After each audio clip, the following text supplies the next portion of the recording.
যারা বিজেপি করেছেন তাদের কল বন্ধ করে দেওয়া হচ্ছে, রাস্তায় চলা বন্ধ করে দিচ্ছে, তাদের বাজারে যাওয়া পর্যন্ত বন্ধ করে দেওয়া হচ্ছে। এটা কোনো সমাধান নয়। রাস্তা কল মুখ্যমন্ত্রী নিজের সম্পত্তি থেকে দিয়ে যাননি, এটা প্রধানমন্ত্রীর সুবিধে।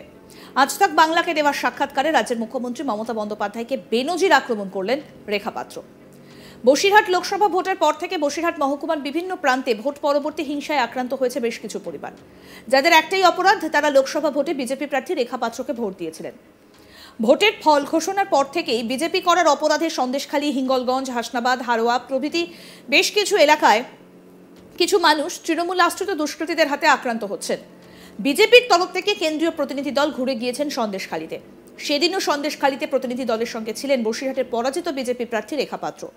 পরবর্তীতে আক্রান্ত পরিবারগুলির পাশে দাঁড়াতে পরিবারগুলোর হাতে বিজেপির তরফ থেকে রেশন সামগ্রী তুলে দেওয়া হয়। বিষয়টা নিয়ে বিজেপির পরাজিত প্রার্থী রেখা পাত্রের দাবি, তৃণমূল আশ্রিত দুষ্কৃতীরা বেছে বেছে বিজেপি করার অপরাধে সাধারণ মানুষকে কেন মারছে? তাদের যদি মারতে হয় আমাকে মারুক, কারণ তারা আমাকে দেখে ভোট দিয়েছে।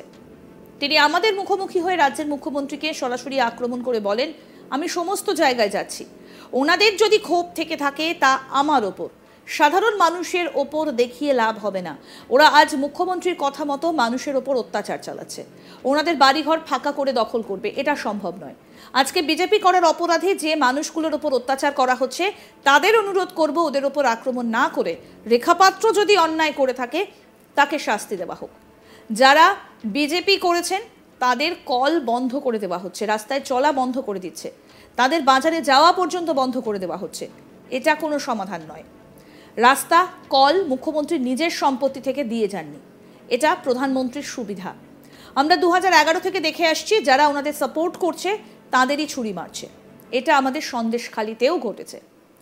কি বলছেন পরাজিত বিজেপি প্রার্থী রেখা পাত্র, শোনাবো। আমি যাচ্ছি, আমি সন্দেশখালী, হিঙ্গলগঞ্জ এবং এরকম নানান প্রত্যেকটা বিধানসভায় আমি যাচ্ছি, কিন্তু মানুষের সামনে গিয়ে কথা বলছি। যদি ওনাদের ক্ষোভ থেকে থাকে আমার ওপরে, সাধারণ মানুষের ওপরে ক্ষোভ দেখিয়ে কোনো লাভ হবে না। সাধারণ মানুষের ওপর ক্ষোভ দেখিয়ে কোনটা ওরা প্রমাণ করতে চাইছেন? ওরা এটাই প্রমাণ করতে চাইছেন যে আজকের মুখ্যমন্ত্রীর কথা মতো ওনারা যে মানুষের উপর অত্যাচার চালাচ্ছেন, আজকের ওনাদের বাড়িঘর ফাঁকা করে কি করতে চাইছেন? ওনারা দখলদারি করবেন, কিন্তু এটা সম্ভব নয়, এটা সম্ভব কোনো দিন হবে না। কেননা আজকের যে গরিব মানুষগুলো যে বিজেপি করার অপরাধে যাদের ওপর অত্যাচার করছে, তাদের কাছে আমি বারবার অনুরোধ করব যে তাদের ওপরে আক্রমণ না করে, তাদের ওপরে সন্ত্রাসবাদী না দেখিয়ে রেখা পাত্র যদি অন্যায় করে থাকে রেখা পাত্রের ওপরে সেই শাস্তিটা দিক। রেখা পাত্র মার খাওয়ার জন্য তাদের সামনে যাচ্ছে, যদি অন্যায় করে থাকে রেখা পাত্রকে মারুক, আমি এটাই চাই। দেখুন, আদিবাসী বাঙালি সবার ওপরে এই ক্ষোভটা দেখাচ্ছেন। যারা বিজেপি করেছেন তাদেরকে টিউকল বন্ধ করে দিচ্ছেন, এটা আগারাটিরই ঘটনা। টিউকল বন্ধ করে দিচ্ছে, রাস্তায় ওটা বন্ধ করে দিচ্ছে, তাদেরকে হাটে বাজারে যাওয়া বন্ধ করছে। এটা কোনো সমাধান নয়, এটা কোনোই সমাধান নয়। রাস্তাটা বলুন আর টিউকলটাই বলুন, এগুলো কিন্তু মুখ্যমন্ত্রীর কিন্তু নিজের প্রপার সম্পত্তির থেকে দিয়ে যাননি।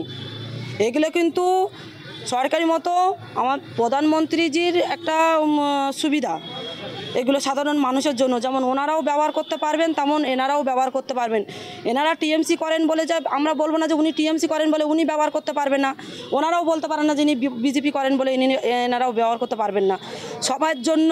তাই আমি চাই যে সাধারণ মানুষের উপরে এই অত্যাচার না করে নিজেদের একটু বোঝার দরকার আছে যে আজকের মুখ্যমন্ত্রী যে টিএমসি পার্টি যে আজকের কর্মীদের দিয়ে বাইরের থেকে লোক ভাড়া করে যে সন্ত্রাসী চালাচ্ছেন, এটা কিন্তু সাধারণ মানুষকে ক্ষেপৃত্ত করার একটাই কারণ। আজকের সাধারণ মানুষকে নিজের জায়গা থেকে আজকে যারাদেরকে বিজেপিতে ভোট দিয়েছে বলে যাদেরকে আজকের এই টিএমসির লোকেদের দিয়ে যেভাবে তাদের উপর হামলা করাচ্ছে, এটাও তাদের একটা ভুল। কেননা আজকের মুখ্যমন্ত্রী এদেরকে ব্যবহার করাচ্ছে। আমরা দেখে এসেছি, আমরা 2011 থেকে দেখে আসছি, যারাই ওনাদেরকে সাপোর্ট করছে তাদেরই বুকে ছুরি মারছে। কেননা এটা আমাদের নতুন কোনো ঘটনা নয়, এটা আমাদের সন্দেশখালীতেও হয়েছে। এর আগে তো আমরা 2011 থেকে এই 24 প্রথমবার আমরা ভোট দিতে পারলাম, এর আগে আমরা ভোট দিতে পারিনি। ওনারা নিজেদের মতো মন গড়া ভোট দিয়ে নিতেন, আমাদেরকে ভোট বুথে যেতেও হতো না। এটা আমি আগে অনেকবারই বলেছি। দিয়ে কি হলো? টিএমসি তো জিতেই এসেছে, টিএমসি তো নিজের ইচ্ছা মতো ভোট লুটপাট করে জিতে এসছে। কী সুবিধা দিয়েছে? সেই কিন্তু সাধারণ মানুষের জমিও লুটপাট করেছে, সরকারি প্রকল্পগুলোও লুটপাট করেছে, আর মা বোনের সম্মানটাও কিন্তু বাদ দেয়নি। অনেক জায়গায় মা বোনেরা ভাইয়েরা প্রশ্ন করছে যে কার সম্মান লুট হয়েছে। সেই মা বোনেদের সঙ্গে যদি হতো তাহলে এই প্রশ্নটা করতে পারতো না। যাদের সাথে হয়েছে তাদের পাশে গিয়ে দাঁড়িয়ে তাদের পাশে গিয়ে দাঁড়িয়ে দেখুক যে কার সম্মান লুট হয়েছে আর কখন হয়েছে, তখনই সঠিকটা জানতে পারবে। আজকে এই টিএমসির দলের সাথে আজকের মিশে যে ওনারা যে ভুল বার্তাটা আর ওনারা যে ভুলটাও যে ওনাদের মনে ঢুকিয়ে দেওয়া হচ্ছে, সেই ভুলটা ভাঙানোর জন্যই আমি বলছি সবার পাশে গিয়ে দাঁড়িয়ে ওনারা দেখুক, ওনাদের মনের ভুলটা ভেঙে যাবেন। রেখা পাত্র তিনি শুরু থেকেই ভোটের সময় তৃণমূলের হিংসা নিয়ে সরব হয়েছেন।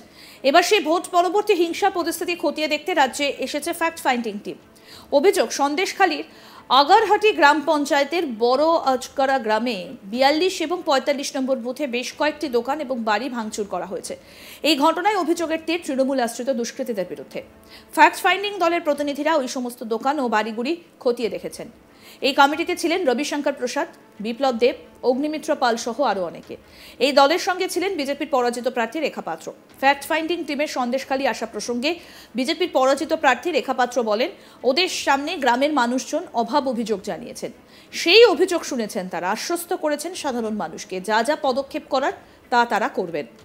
তার অভিযোগ, মুখ্যমন্ত্রী মমতা বন্দ্যোপাধ্যায় কিভাবে ভোটে জিতেছেন তার সেই কারসাজি মানুষ ধরে ফেলেছেন। সাধারণ মানুষই এখন অভিযোগ করছেন। নতুন করে আমার কোনো অভিযোগ করার প্রয়োজন নেই। আর কি বলছেন রেখা পাত্র, এবার সেটা শোনাই।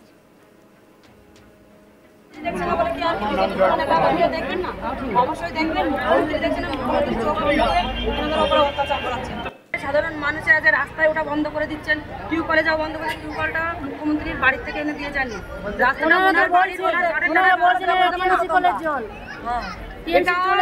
প্রধানমন্ত্রীর দেওয়া রাস্তা, প্রধানমন্ত্রীর থেকে দেওয়া টিউবওয়েল, তাই এটার উপরে মুখ্যমন্ত্রী এইভাবে জোর জুলুম করতে পারে না। সাধারণ মানুষ যাবেন, সাধারণ মানুষ টিউবওয়েলে যাবে, বাজারে যাবে, দেখতে বলছে যে বসিরহাটের মা বোনেদের, বসিরহাটের লোকেদের উপর মানুষের অবশ্য উনি দেখে গেলেন। এনাদের যে অভিযোগগুলো ছিলেন, এই অভিযোগগুলো ওনারা শুনেছেন এবং ওনারা যেটা স্টেপ নেওয়ার সেটা নেবেন। ওনারা শুনে গেছেন এবং ওনারা যে স্টেপটা নেওয়ার ওনারা নেবেন। আর শুধু আমাদের একটু অপেক্ষা করতে হবে কি না করেছেন, আর তার জবাব সাধারণ মানুষ দিচ্ছেন যে ওনারা কি করেছেন। তাই এইটা আমি দ্বিতীয়বার করে আমি নিজে মুখে বলতে চাই না। সাধারণ মানুষ যেখানে বলছে সেখানে আমার কোনো বলার জায়গাই নেই। সাধারণ মানুষই প্রমাণ করে দিচ্ছেন যে মুখ্যমন্ত্রী মমতা বন্দ্যোপাধ্যায় কি করেছেন। মুখ্যমন্ত্রীকে আক্রমণ শানিয়েছেন রেখা পাত্র এবং তিনি বলছেন যে বিজেপি করার জন্য নাকি জল বন্ধ করে দেওয়া হচ্ছে, এমনকি রাস্তায়ও আটকে দেওয়া হচ্ছে।